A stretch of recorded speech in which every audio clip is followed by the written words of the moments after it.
All right. Well, thank you so much for being here, for being in this class, and thank you for showing up. Um, so this was our intro into today's class, which is beautiful songs, heartfelt songs, and a praise, basically a praise song. And so, yeah, we've every reason to be, say, grateful, especially today, just like no other. Like every day is a day to be grateful, but this is certainly is one too. So I'm really happy that you joined in this miracle introduction class. But at the same time, it is a we don't do this just to do a class. So it's also the possibility of and the invitation to celebrate, to feel like, oh, thank you. Oh, thank you. I can remember who I am. Oh, thank you.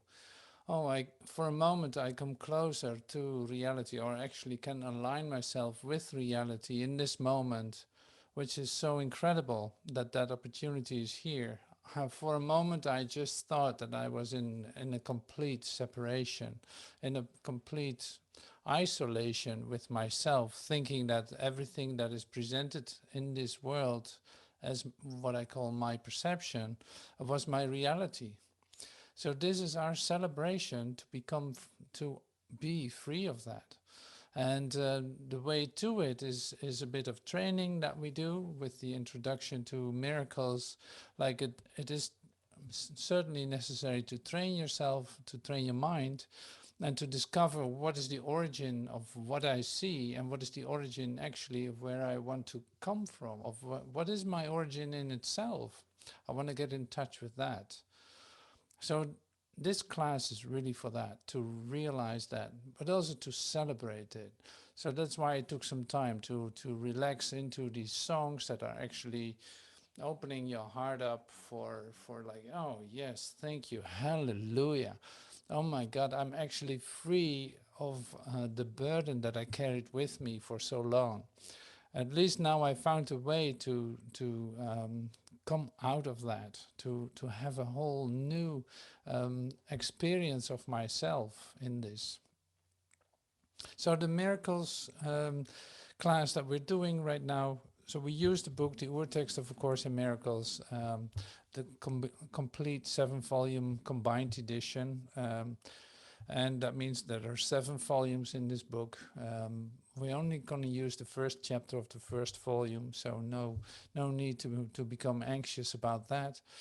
But there's enough in there. So that is the amazing thing with A Course in Miracles. It is like you can read one line, you can read a paragraph, you can read a chapter, but it will all relate to the same whole idea, and it's like an integral part. So it doesn't really matter what you read. Sometimes a word can do even more than a whole paragraph, because it touches you, it resonates with you, and this is where you can completely trust in. It's like, oh, that word's apparently very important for me because it resonates with me. I love to think that. I love to stay with that for a moment before I move on to reading more.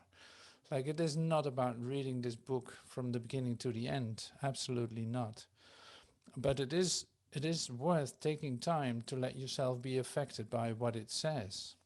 And that goes on a daily basis. You take a piece that you really love to read, and discover, like, yes, now I'm reading a couple of paragraphs, but this line is really sticking with me. It is so exactly formulating what I actually need as a guidance in this moment, that I'm going to use that today. So that is a really great way to use this, to come actually um, into the practical application of what it says. So, but here it makes it easier. Like, you know that you're going through an undoing process in your awakening. Awakening from the dream of death, of limitation, to resurrection, to your wholeness, to realizing that there's no such thing as death. So you know that there's a process connected to it, and so the thing that we um, that we can use here is to go step by step. You just take what is being given in the moment, and to receive that, we actually start to relax first. We come to this place where we actually are able to say to receive this for ourselves, which can, like in the Urtext it's being said too, it's like good learning conditions. So when do I find myself in the place of good learning conditions? When am I actually willing to read what this says, and yeah, willing to receive that for myself? And I have to find these moments in which I'm actually in the mood to do this. And so when you start to read this and you actually discover, it's like, oh my God, I feel so much resistance to even reading this. Then you just wait for a moment, maybe a couple of minutes later, and you try it again and see if it changed, because it can change very quickly. Suddenly you find yourself in a whole different moment altogether, and you're able to read for a moment. See, and then mostly it is like the first couple of minutes that you start to read, you actually overcome the resistance to receive this, and actually you want more. You know, that is also the case when overcoming your little resistance and become more willing to read this. And why is there resistance, you ask? Like, why is there resistance even to read this? Because it's beautiful, it's whole, it's in alignment with your perfection. Why wouldn't you want to read this? What is this resistance? Like, well, you feel that it can have different reasons that you feel the resistance, but one of them is this. So you can feel that what's being presented is actually giving you something to do, something to let go of. See, it is when you hear something and you really hear it, so to speak, then you can't ignore it, that you heard it. And that puts you in the position of, well, I've heard this and I cannot repeat that for myself. Like, I cannot repeat the same mistake again because I've heard this. I know what this is about. And I'm not going to fall into that trap again. So the resistance can actually be to learn something new. It's really interesting, isn't it? But this is how your human mind works. So one of the essential characteristics of your so-called ego is the perpetuation of the conflict, the not wanting to have the solution being presented, because that would be the end of your ego mind. If you really see what it does, it disappears. And so that is the same with resistance. Of course, it's your so-called ego resisting. But for now, we just take you as your ego, like you are that ego. You feel the resistance, so you identify with your ego in the first place. You really think that that is you. Everything that is based on your perception, relating to this body, is in fact ego-based. Because the body is the ego vehicle. It's using it to attack itself and to show its, like, to prove to you that you are separate, because you are here, located in this thing here, and you are apparently on the other side of the world, on the other side of the ocean. So here you have proof that there's such thing as separation in ways of perception of the ego, the way the ego perceives. See, and that is so great. If we come together, you can actually have an experience that completely dissolves, that you feel no distance at all, and like as if I'm sitting next to you or in the room next door, doing this. You know, it's like time and space, distance. It doesn't make any sense in your new experience of yourself. So you cannot really hold on to that idea that you are separate. Only in your wildest dreams, like only in your fear dreams, in your nightmares, you can actually dream that. Because the whole universe is actually showing you on a continuing basis that there's no such thing as separation. So you in your own little bubble can prove that to yourself if you feel like that. But see, it's not a shared experience. That's the problem with the separation. It's not a shared experience. So that means that you're the only one having that experience with yourself.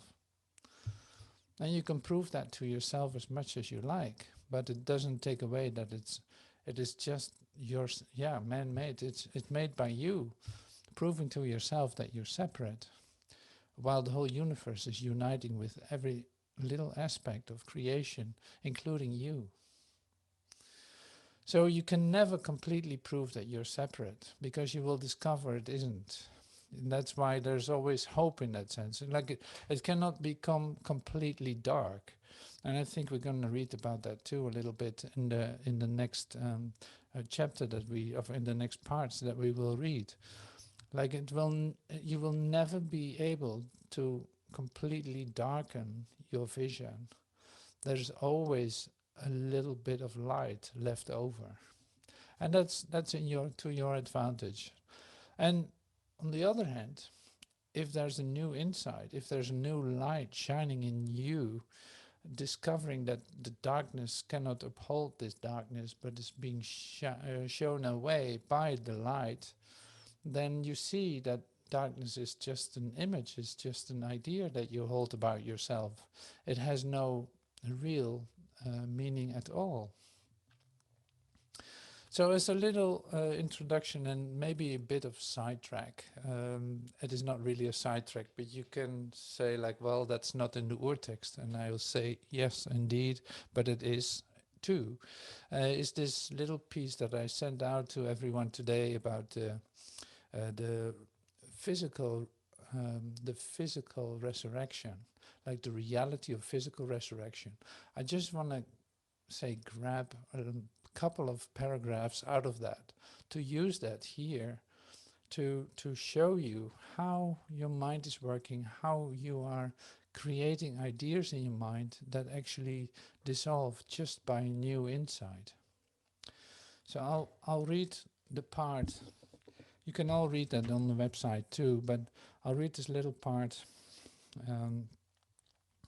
that I posted today because it is so amazing. And so to the point right now too. So we're in this talk with Master Teacher of A Course in Miracles, and he is sharing something here. When Jesus appeared to the disciples behind closed doors, he appears as a very solid, apparently real body. Does everyone understand this? Jesus declares that to Helen what he demonstrates to his disciples. What was accomplished? He says, the body is an illusion, and it will prove it, and I will prove it by undergoing a resurrection and then appearing as a continuing whole body. You have witnessed my apparent death in your own mind. Now witness my resurrection. And this is exactly what each of us is demonstrating, that this body is actually a resurrecting body. Each moment, isn't it? That the bodies that we are apparently formulating around us are actually whole and resurrecting everywhere, all the time, in all space, time, in every holy instant of reality. This world was over long ago. You have been, and here it is what I actually wanted to share with you, you have been but reliving that single moment when fear came to take the place of love. This is much understood. But I came to tell them that death is an illusion, and the mind that made the body, here it is, the mind that made the body can make another body, since form itself is an illusion. They did not understand, but now I talk to you and give you the same message. The death of an illusion, the loss of the world, the disappearance of these shadowy human figures that surround you mean nothing. They all disappear when you awaken and decide to dream no more. And you still do have the power to make this decision as I did. And this is the experience of our illumination and transfiguration through His Course in Miracles. That you are dreaming this dream of death, and it's not real, and that each moment that it appears to be real, you can transform it totally from a dream of loss and death to the happy realization of your own resurrection and return to heaven. So I thought it was a very great piece to share in this moment also, because of the immediate link in what we are doing here and what we are receiving here for ourselves as a motivation for our training, so to speak. And also to still demystify the whole idea of resurrection. Like, it is much more normal than you think. Like, you literally have no idea what you do with your mind if you think that this reality that we know as our daily life, for instance, is normal. Like, no, you didn't even take a good look at it to see it, what it is. You miss actually what you are doing because you fell asleep. And so that is really great to come deeper into the fabric of your own creations too, to see, how am I doing this? What am I actually making? Or what am I producing? What am I creating, literally projecting, when I use my ego mind? What is the effect of what I think? And how can I change that? So this is in this book, of course, but this is also in your awakening process, an essential moment where you discover what it is that you are doing and how that can be aligned with truth, instead of thinking that it is an incredible long process in which changes occur slowly and this and that. No, the new insights that are given to you in this class, for instance, but also in this text that I share, will speed up that process immensely, because there's so many things that actually you start to hear. You start to hear what that says. And that makes it for you easy to say, like, oh my God, I cannot do as if I didn't hear it. It is amazing that I come to this new insight so quickly. So that's the same with learning in the world. In that sense, you can relate to that. It's like some lessons here you don't have to learn yourself. Like, there is one who went through the whole process, and you can use his certainty that these ideas that are shared are true by choosing to do so, by literally taking that as your decision. Like, yes, I want to receive this for myself. I don't need to go through a whole crucifixion process in order to learn this. No, I actually start to accept the lessons that are presented here, and using that, applying that in my daily life to come to a new and, say, speeded up realization of my true being. And the realization of my true being is nothing more than the remembrance of that. Like, your true being is there. Your soul is shining its light on a continuing basis with there's no break in it. It has a perfect continuity. It is not depending on what you do in your own mind to deny this as what is given. So there's great opportunity to make steps that are unheard of in that sense. And not that we're in a hurry, no, but to save you lessons that are so painful to learn or so painful to be in, it can be of great help. And that is a choice that you will make at a certain point. So it's inevitable that you go through this process, and that's being said everywhere here in the course too. But also, at the same time, there is help being provided on a continuing basis where you're able to receive this for yourself and to see that that's the greatest gift by just applying it, not because it is a religion, not because it is the law of the church, or not it is because of any other than your own personal individual experience of that this is working. Suddenly there's a miracle happening. Suddenly you can relate to one and that you didn't know of, that you could. Or your presence is going to be totally different by just coming with your new mind into the same situations, but seeing that everything has changed because of you. And not to become a greater ego with, oh, look at me, what a great healer I am. No, just in you're actually perceiving that when you give from yourself with a capital S, when you start to project from there, you see absolute changes occur that you knew was possible. You actually know they were possible, but you've never seen them before because always there was fear holding you back and your own, say, gratification, your own, say, valuing of your littleness was holding you back. It's like, no, that's not up to me. No, I cannot do that, or this or that. You like, you have all kinds of excuses not to be completely present as the God, so to speak, that you are, as the one channel, the one giving through you, using you to extend itself. The truth needs you to extend itself, but to pick up that role in that sense, to allow that role to live you, is a gift that is just beyond words, and that is why it's offered here all the time, that you get all the help that you need to come into your certainty that you can completely rely on what's being shared.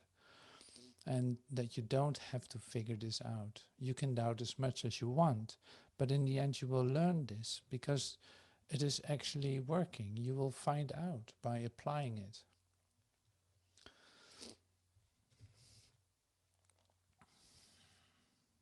So it's not that I'm trying to sell these books, though.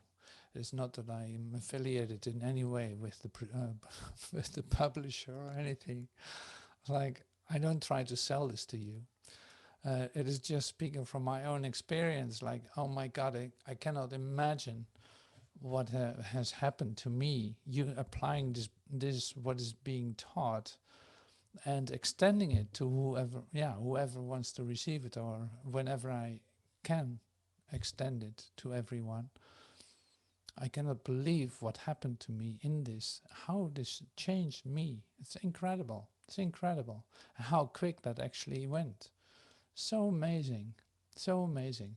So I always say, like, well, if I can do it, you can certainly do it, because I'm not really the kind of guy that was very disciplined or anything like that. Far from it. No, I really didn't know even what to share, what to say. I was completely quiet for such a long time, and also doubting everything that I did and being afraid of everything that I did too.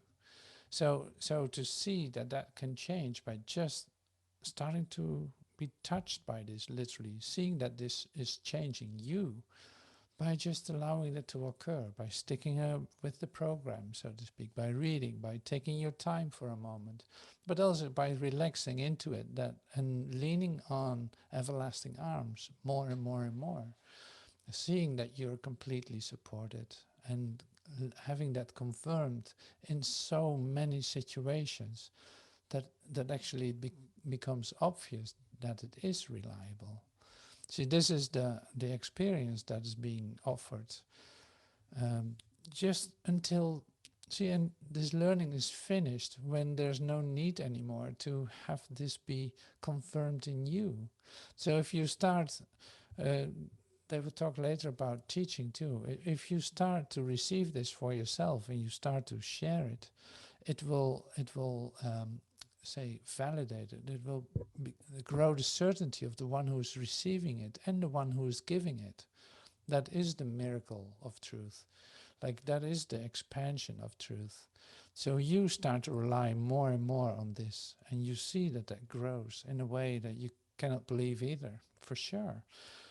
You know, and that is so beautiful. So it's great to have you here in this class and doing this with me, and being able to read a book that is actually your guide out of your own misery, out of your own sense of limitation.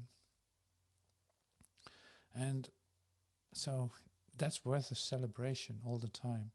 So that's why we started off this class with listening to some great songs to just, or to at least to open up your heart, to become grateful for this, what is happening, to see the possibilities that are suddenly available to you, to see literally this at work. So the readings that we do as part of this class is just a little part of it. We're actually going to listen to what this says. If this is what is being shared with us, we might as well read it. So there will not be too much interpretation of it, or not too much clarification.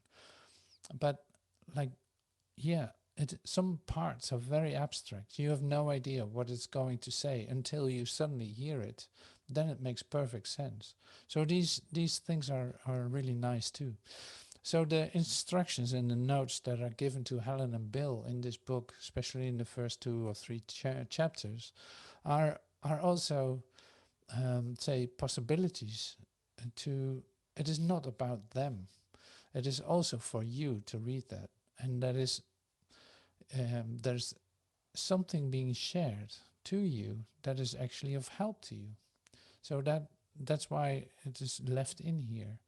And it is of great value to see how close, say, Jesus is working in this project with you. Like he works very close, and you can see how it works in Bill and Helen's life and in their practice of bringing this down, literally taking this down on paper and making notes in shorthand and working that out and organizing all of that.